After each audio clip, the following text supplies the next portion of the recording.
Hi, welcome back to Refugee Read Aloud by Alan Gratz. He's given us permission to read. We are in our second week of our book and our second week of virtual learning. Lucy's here joining us today, so she's going to curl up and I'm going to get started. Mahmud, just outside Aleppo, Syria, 2015, one day from home.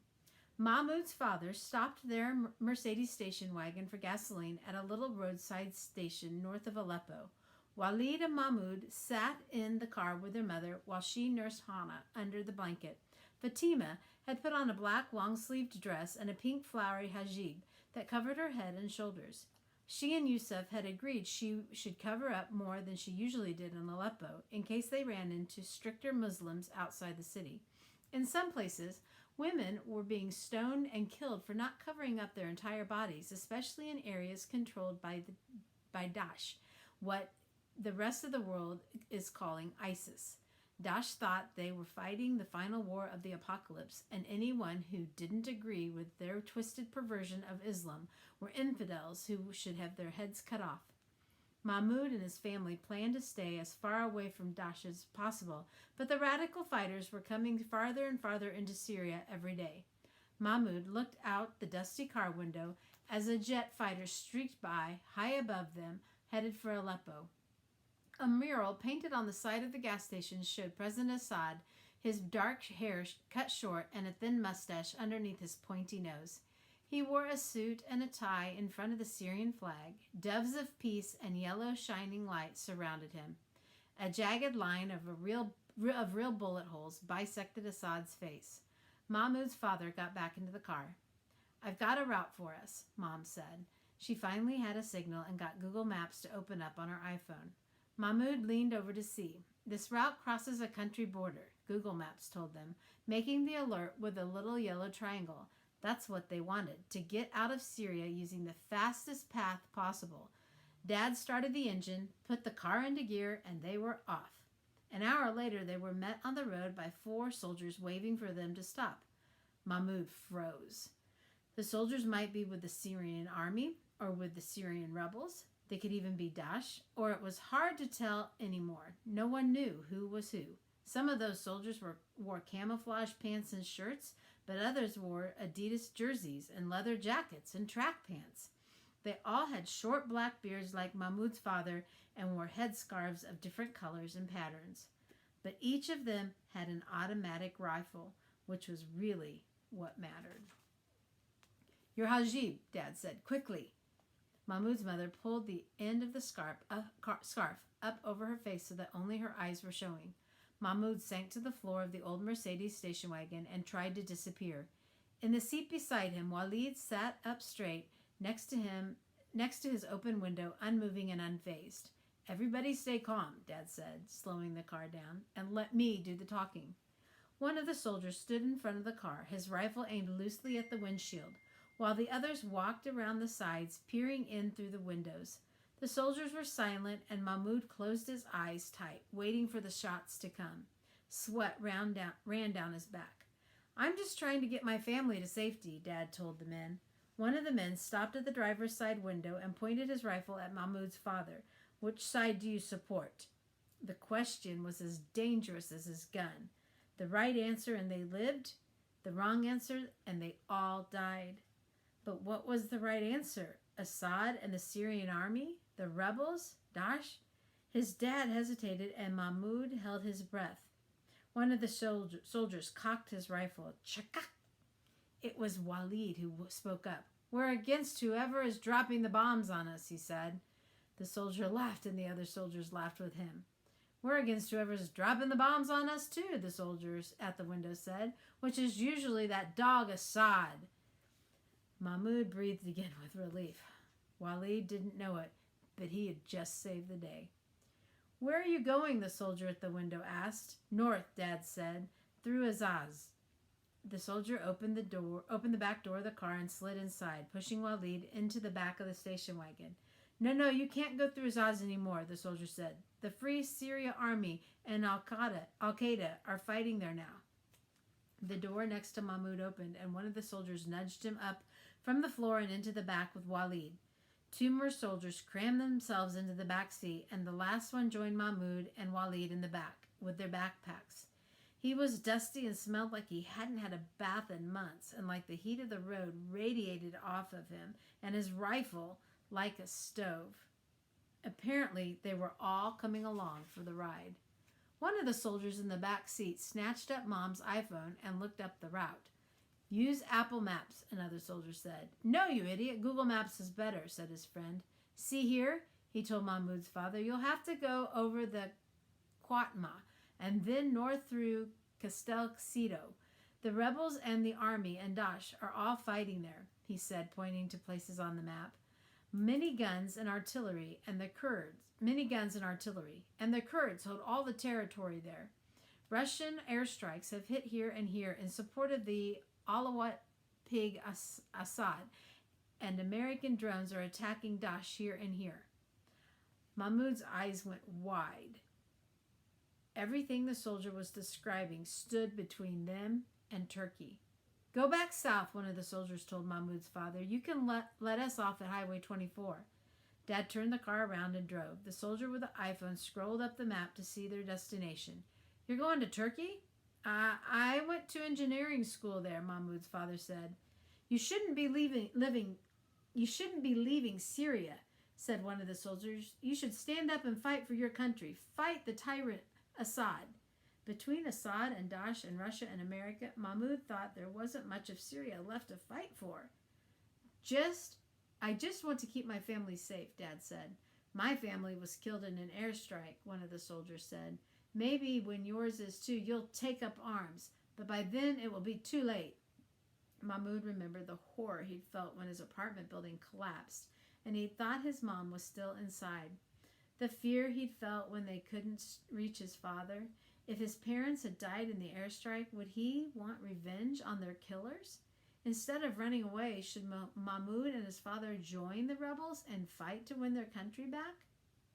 Mahmoud's dad kept driving. They were almost to the highway when gunfire erupted nearby,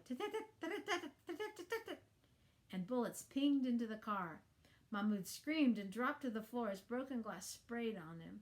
One of the back tires exploded and the car swerved wildly and screeched as his dad fought to keep control of it. Mahmoud and Walid went tumbling and the soldier in the back rolled on top of them. The soldier had a hole in his head. Mahmoud screamed again and pushed the man away as the car skidded to a stop. Bullets whizzed by, and then the car caught the car again. Ping, ping, ping. And Mahmoud's dad threw open the driver's side door and pulled Mom and Hana out with him. Get out of the car, he cried. The soldiers in the back seat kicked open the door on the left side and the car and spilled outside. More bullets whizzed by overhead, and soon the rebel soldiers who'd been riding with them were returning fire, with automatic rifles booming in Mahmoud's ears like he was in a barrel, and they were beating on the outside of it with hammers. All Mahmoud wanted to do was curl up into a ball and disappear. But he knew if he and Walid stayed in the car, they would end up like the dead soldier beside them. He had to get up, get out. He had to move. His heart was pounding so hard he thought it would burst right out of his chest. But Mahmoud found the courage to grab Walid by the arm, drag him over the seat, and dive headfirst out the door. They tumbled into the ditch beside his parents. Hana was wailing, but Mahmoud almost couldn't hear her over the sound of the gunfire.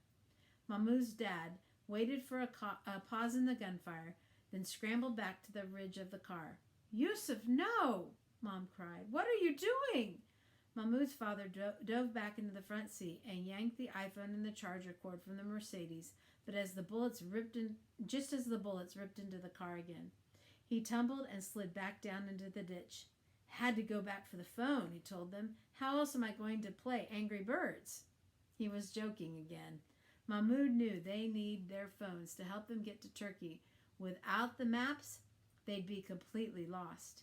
Mahmoud's father waited for another lull in the shooting, and then they all hurried away from the car, leaving everything else they owned behind.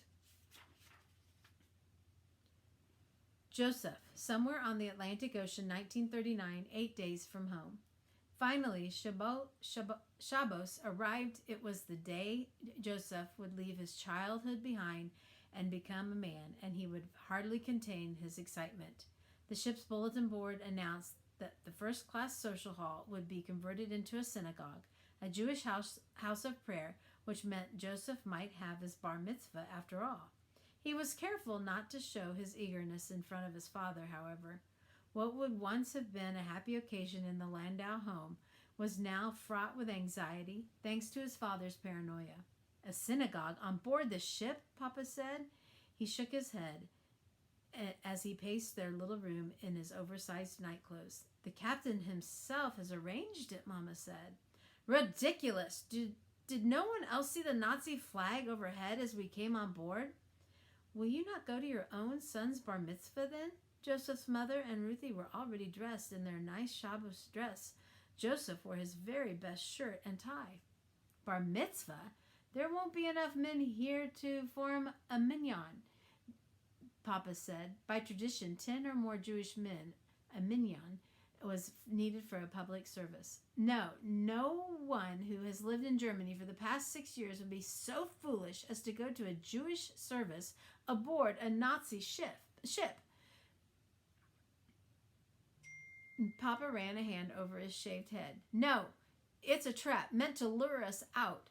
That's when they'll snatch us up. A trap. Mama sighed. All right then, we'll go without you. They left him pacing the room, muttering to himself. Joseph felt like someone had yanked his heart out from his chest.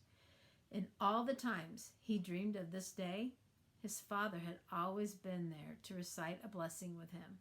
But maybe this is what becoming a man is, Joseph thought. Maybe becoming a man means not relying on your father anymore. Joseph, his mother, and Ruthie stopped short just inside the first-class social hall. There weren't the required 10 men for the service. There were 100 men, probably more, all wearing yarmulkes on their heads and white and black talisman prayer shawls around their shoulders. The card tables had been pushed to the sides of the room, and stewards were adding more chairs to accommodate the crowd. A table at the front held a Torah scroll. Joseph stood and stared. It felt like ages since he had been inside a synagogue. It had been before Kristallnacht, before the Nuremberg laws that made Jews second-class citizens, before the boycotts and the book burnings, before Jews were scared together in public places. Joseph's parents had always taken him to synagogue with them on Shabbos, even when other parents left their children with their nannies. It all came flooding back to him now, swaying and humming along with the prayers, craning his neck to see the Torah when it was taken out of the ark and hoping to get a chance to touch it and then kiss his fingers to the scroll when it came around in procession. Joseph felt his skin tingle. The Nazis had taken all of this from him, and now he and the passengers on the ship were taking it back. Gustav Schroeder, the ship's diminutive captain, was there to greet them at the door. In the gallery above the room, a number of the off-duty crew had gathered to watch. Captain, asked a rabbi, one of the men who was leading the service, I wonder if we might take down the portrait of the Fuhrer. Given the circumstances, it seems inappropriate for such a sacred moment to celebrate in the presence of Hitler. Joseph had seen paintings of the Nazi leader all over the ship, and the first-class social hall was no exception. A large portrait of Hitler hung in the middle of the room, watching over them all, and Joseph's veins ran with ice.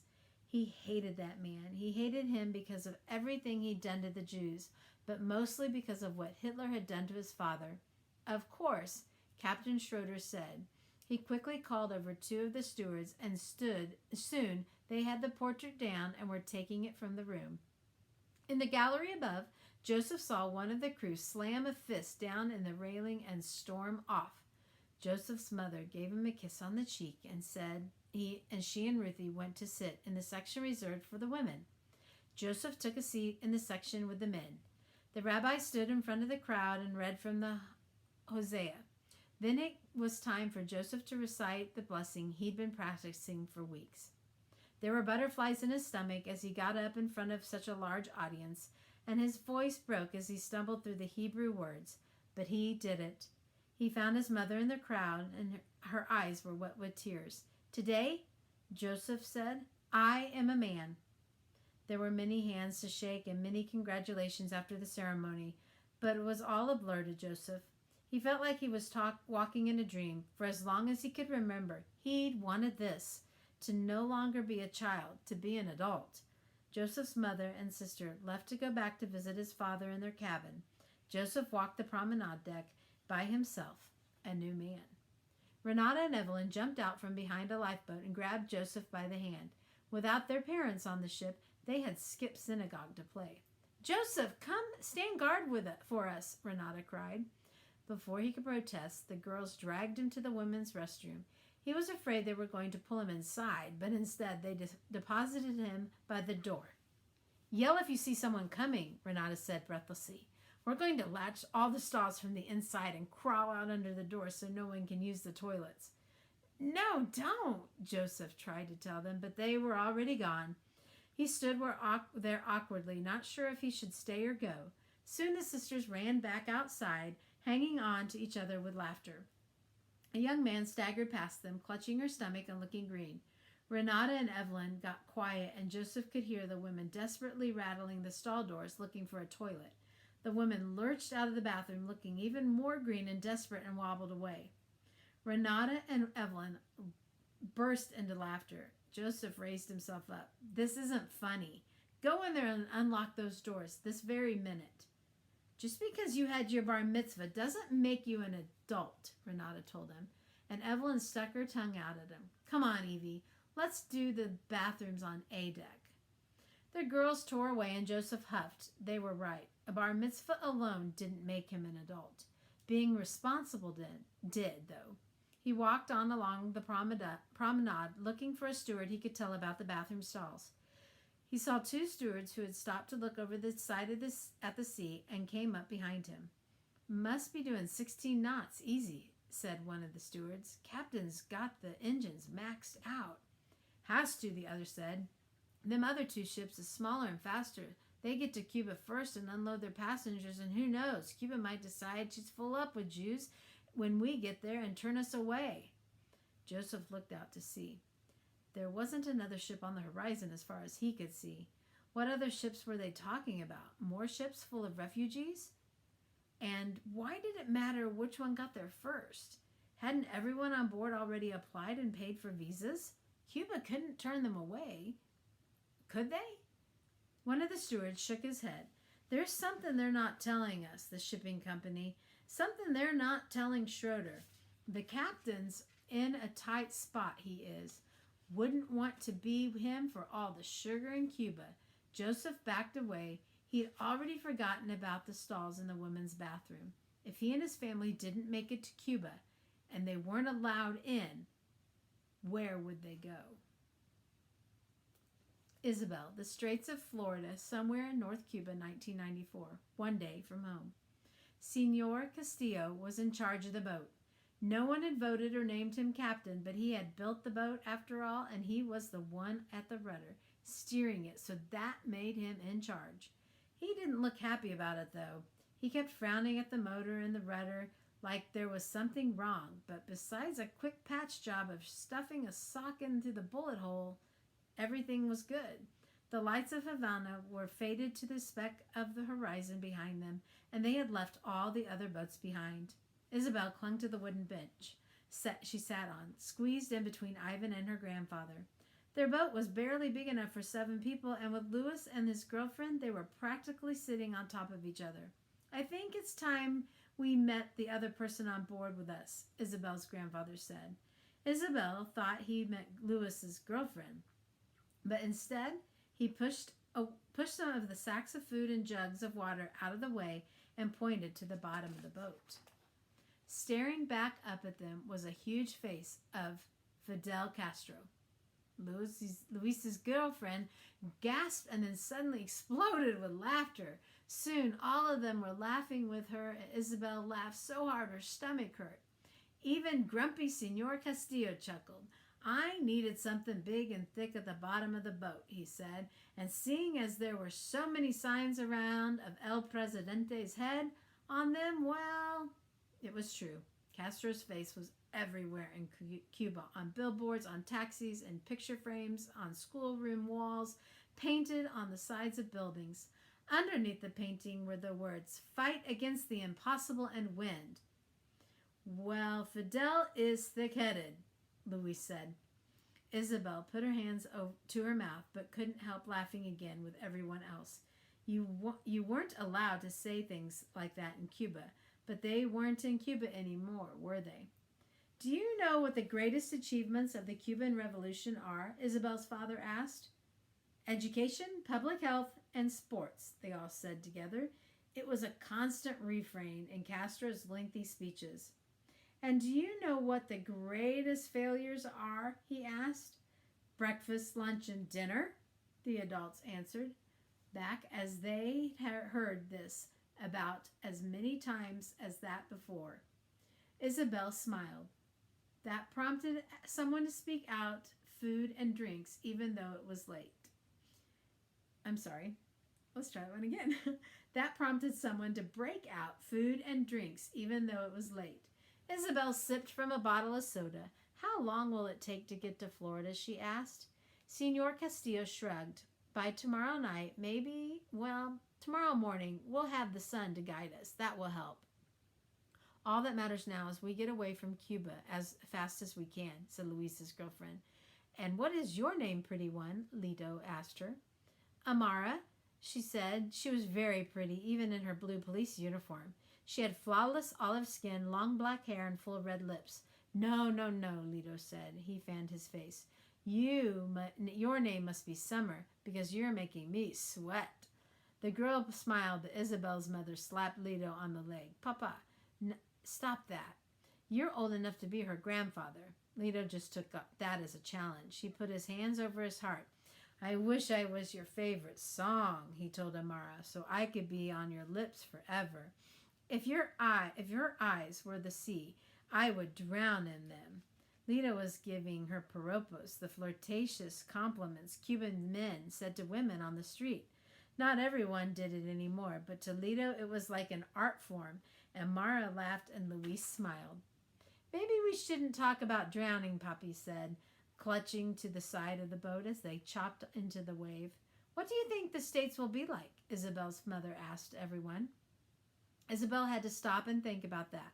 What would the States be like? She hadn't had much time to really even imagine it. "Shelves full of food at the store," Senora Castillo said. "Being able to travel anywhere we want, any time we want," said Amara. "I want to be able to choose who I vote for," Luis said. "I want to play baseball for the New York Yankees," Ivan said. "I want you to go to college first," his mother told him. "I want to watch American television," Ivan said. "The Simpsons." "I'm going to open my own law office," Senora Castillo said. Isabel listened, and as everyone listed more and more things that they were looking forward to in the States: clothes, food, sports, movies, travel, school, opportunity. It all sounded so wonderful, but when it came down to it, all Isabel really wanted was a place where she and her family could be together and happy. "What do you think El Norte will be like, Papi?" Isabel asked. Her father looked surprised at the question. "No more ministry of telling people what to think or else," he said. "No more getting thrown in jail or disagreeing with the government." "But what do you want to do when you get there?" Senor Castillo asked. He hesitated while everyone stared at him, his eyes searching Castro's face on the bottom of the boat, as though there were answers hidden there. "Be free," Papi finally said. "Let's have a song," Lito said. "Chabela, play us a song on your trumpet." Isabel's chest tightened. She told her parents what she'd done, but had not told Lito. She knew he would never have let her do it. "I traded my trumpet," she confessed, "for the gasoline." Her grandfather was shocked. "But that trumpet was everything to you." "Oh, no, not everything," Isabel thought. "It wasn't my mother and my father and you and Lito." "I'll get you another one in the States," she said. Lito shook his head. "Here, let's have a song anyway." He began singing a salsa song and tapping out the rhythm on the side of the metal boat. Soon the whole boat was singing, and Lito stood and held out a hand to Amara, inviting her to dance. Poppy, sit down. You'll fall out of the boat, Isabel's mother told him. I can't fall out of the boat because I have already fallen for the princess of the sea, he said. Amara laughed, and she took his hand, and the two of them danced as best they could in the swaying boat. Mummy started counting clave by clapping, and Isabel frowned, trying to follow the beat. Still can't hear it, Chabela, Lito asked. Isabel closed her eyes and focused. She could almost hear it. Almost. And then the motor spluttered and died, and the music stopped. Wow. I like how this author leaves each chapter with me wanting a little bit more. And I bet you've noticed that I've stumbled over some of those words, some of the words that are in a different language. What I do as a reader, when I come across a word I don't know, I make the best I can. But then when I close this book and I turn off the video, I go back and I look those words up. And on my phone, I can see how they're pronounced in their language, and I try to get better at understanding the pronunciation of that language. And I've learned quite a few words in this book in the different languages. So I encourage you to do that. When you come across a word you don't know in a book you're reading, you can make up a word, skip it, and go on. It usually doesn't ruin the meaning of what you're reading, but I encourage you to go back and check out what that word means in a different language if it is something that will help you grow as a learner. You guys, I really enjoy reading to you. I hope you had a fantastic Monday. It's a great day to be a grizzly, and make every day count. See you tomorrow.